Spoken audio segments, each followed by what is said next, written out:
Fala galerinha, mais ou menos, tudo beleza com vocês? Mais um vídeo aqui pro canal, não tem esse canal. O vídeo de hoje é o seguinte, vou fazer uma coisa controversa. Vou falar de Jesus sem falar de religião. Até porque Jesus mesmo não falava de religião. Inclusive a religião foi o que fez Jesus ser assassinado e morto na cruz igual um herege. Porque era a punição que os hereges recebiam naquela época do Império Romano, no final do Império Romano, né? Que o Império Romano durou aí uns 5.000 anos, mais ou menos, talvez até mais, não lembro direito. E Jesus viveu 33 anos. Ou seja, é uma discrepância muito grande, né? De 5.000 anos para 33. Então, assim, na época que Jesus viveu esses 33 anos, foi a época do Pôncio Pilatos. Que existem os documentos, os registros oficiais lá na Itália e tal, que existiu o tal de Pôncio Pilatos, que ele era administrador, era tipo o rei da região ali, que administrava em nome do Senhor dele e dono de todas as terras, o imperador. E o que rola? Qual foi o crime de Jesus?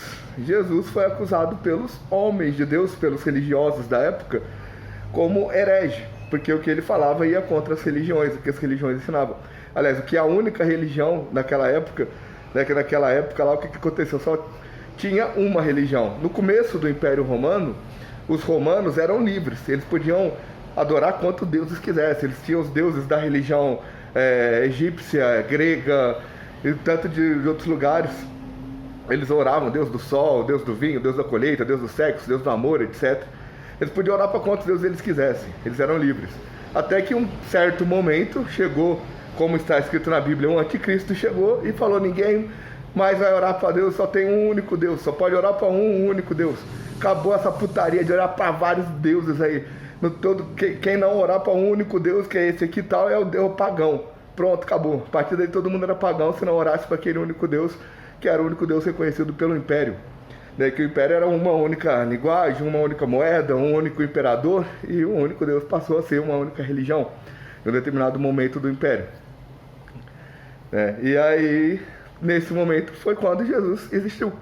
Que aí Jesus falava de não existir religiões e tal, e ele começou a ir contra esses que pregavam que tinham uma única religião, um único Deus.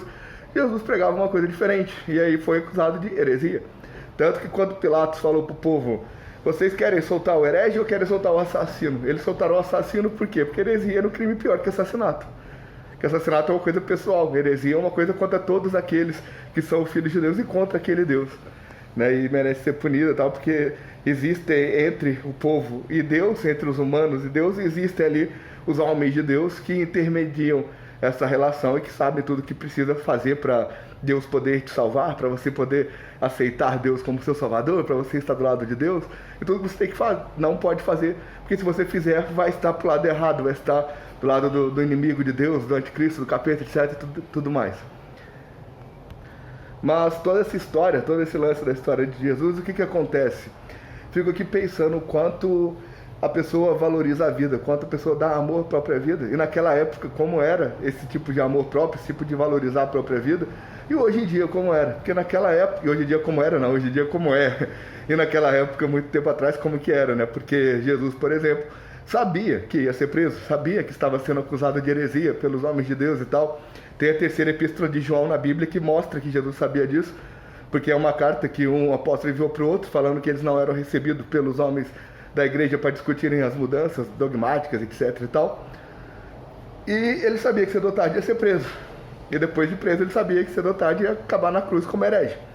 E mesmo assim, ele manteve a palavra, manteve tudo que ele falou, manteve todos os ensinamentos dele. Por quê? Ele acreditava que era o certo a se fazer, porque ele dava valor naquela palavra, que ele achava que era a missão dele, que ia salvar as outras pessoas além dele, pessoas que ainda estavam ainda por nascer, pessoas que iam viver num mundo melhor do que o mundo no que ele viveu, onde a pessoa não pode ser livre, não pode se expressar livremente, porque a única coisa que Jesus fez foi se expressar livremente contra o sistema da época, e foi reprimido por isso, porque ele não pôde ter liberdade de expressão, porque o que ele falava passou a ser crime, chamado de heresia, e assim ele foi acabar na cruz. Ele sabia que isso ia acontecer, e mesmo assim ele abdicou da própria vida, ele continuou mantendo a palavra, para manter a palavra, para manter a honra, para manter a integridade dos ensinamentos dele. Ele manteve a palavra mesmo sabendo que seria, se mantivesse a palavra, seria totalmente julgado como criminoso e executado como criminoso e tudo mais. Só que, tipo, isso aos 33 anos de idade. Porque aos 33 anos de idade, naquela região, naquela época, já é homem casado, pai de família, porque ia ter filhos, porque a expectativa de vida era 50, 60 anos mais ou menos. Eram poucos que passavam dos 50, chegavam a 60 e poucos anos. Porque na época as condições de vida, ainda mais naquela região, eram totalmente outras, né? Tecnologia em questão de convívio social, de higiene, de medicamentos, de tecnologia para curar doenças, etc. e tal, era bem diferente. Hoje em dia a expectativa de vida está lá nos 80, 90 anos e só aumentando. Né? Então 33 anos hoje não é o mesmo peso de 33 anos há 2000 anos atrás. Mas hoje em dia, com 33 anos, quantos se mantêm, assim, mantêm a própria palavra, mesmo sabendo que vão ser julgados por ela? Quantos mantêm a própria ideologia, a própria filosofia de vida, mantém aquilo que falou, afirma que falou aquilo que falou, se mantém mesmo sabendo que está sendo julgado por aquilo? Quantos têm o caráter de fazer isso, mesmo sabendo se vão ser ou não julgados, presos, executados e tal, por manter a palavra, por defender a sua própria liberdade de expressão, né? Quantos hoje em dia têm essa coragem? Quantos hoje em dia encaram assim e falam e mantêm aquilo que falaram e têm coerência, que é o mais importante de tudo? Muito mais importante do que a pessoa fala é a pessoa ter coerência entre o que ela quer, entre o que ela pensa, entre o que ela gosta, entre o que ela deseja e o que ela fala e o que ela faz. Ter coerência entre esses ramos todos, isso faz a pessoa ter caráter ou não ter caráter. Isso só a própria pessoa pode valorizar o seu caráter ou desvalorizar o seu caráter, tendo ou não essa coerência entre essas coisas. E também a questão do compromisso, né? Se a pessoa marca o compromisso, marca um horário, marca um dia, marca o compromisso e se prepara, e se a agenda se organiza para estar lá no dia, estar lá na hora e cumprir com o compromisso. São as coisas que fazem a pessoa valorizar a própria palavra. Ou desvalorizar se ela não faz isso, né? Se ela não faz nada disso, ela desvaloriza a própria palavra, desvaloriza o próprio caráter, etc e tal. É o tal do céu e inferno dentro da própria cabeça. Porque na cabeça dela, ela sabe tudo que ela fez. Ela sabe todas as intenções que ela teve ao fazer cada uma das coisas que fez. Então, tá aí o vídeo. Paz pra todos. Fui.